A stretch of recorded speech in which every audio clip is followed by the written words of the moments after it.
percent is the broadband penetration in India today. From the outset, it looks low, particularly when you compare that to the global averages of 44–45%. But let's drill that down a little bit. If you look at the urban India, the actual broadband penetration is some 55%.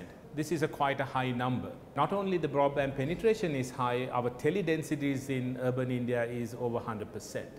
And average user consumption of data is in the range of 8 to 9 gigabytes per user per month. These are way up with the more mature internet markets like South Korea and Japan. So the real question is, how do we keep this user base consuming these levels of bandwidth? And then if you look at the rural India, that's of course a different story. Only 15% of rural India has got broadband penetration. So we all know rural India definitely going to grow from 15% to a high level, but it's going to be a gradual growth. So if we are to maintain these levels of bandwidth usage from our consumers, it has to come from the urban sector. The other area of broadband growth is from fixed broadband.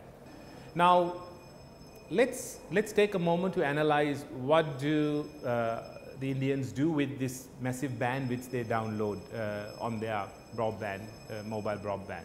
Today, around 72 to 74% of your internet is video, and that's steadily growing. It's largely used for leisurely activities. And if you further drill down into that 74%, there's some interesting facts coming out of that. Some 90% of the top 100 YouTube videos consumed in India are watched in regional languages. So there's a lot of regionalization involved in this thing.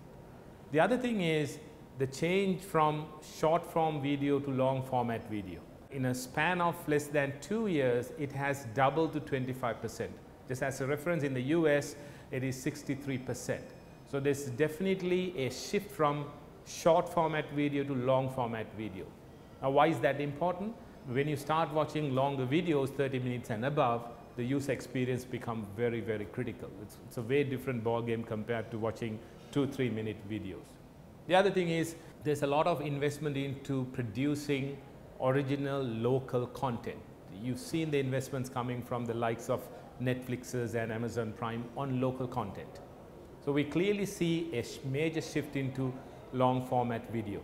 The other thing is, of course, we're moving from standard definition to high definition to 4K and 8K and onwards. 70 to 80% of your internet is video, and that video content is mostly generated and consumed at the edge. You're going to have to serve that video content from the edge.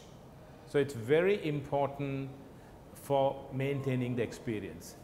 That's why we believe in 2019 onwards that we're going to see a huge explosion in edge networking in India. We call it edge cloud. It's a unique case. Edge is more of a real estate issue than a technology issue. One needs hundreds of thousands of these edge locations in order to be able to serve the users. So this is not something the OTTs can replicate in a huge hurry. So therefore, we see Indian operators having a very unique chance to monetize this edge asset. We refer to as regional networks or collector networks. There are some fundamental changes happening in this segment. Indian operators no longer want to do this thing with 100 gig. They want to do 200 gig and beyond in order to cater for this massive bandwidth demand. Not only that, they want to go from source to the destination in single hop.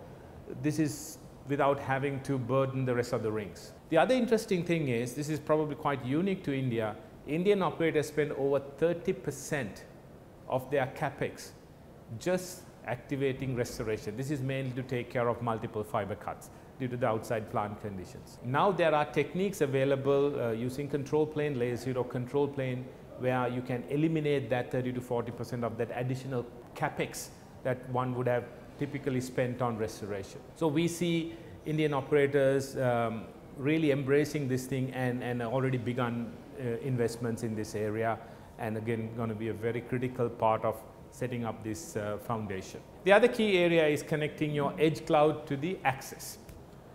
We believe this is going to be pure packet networks, and in fact over 60% of the operator spend going to be in this segment. In order to get the packet access right, we think that three things that are going to be quite fundamental.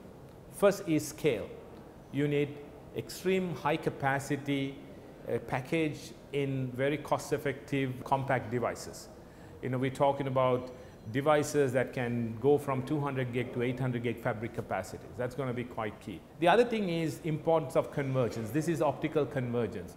Being able to use integrated optics, various integrated pluggable amplifiers and so on in the access devices. And that's going to enable operators to, of course, manage the fiber exhaustion problems and also being able to go from source to destination again on a hub and spoke architecture. And the third and the most important one perhaps is getting the routing right.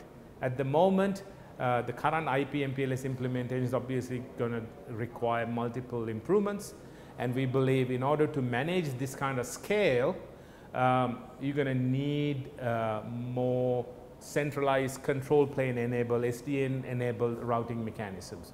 So we think segment routing approaches in this particular segment are going to play a huge role going forward. And of course, you're going to have to automate the whole thing end to end.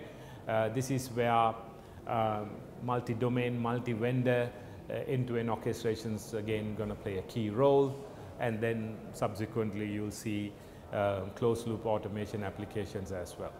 So we believe these are some of the fundamental network connectivity initiatives that the operators in India will need to put in place, so that way the basic connectivity is in place to take care of these massive growth demands coming from India.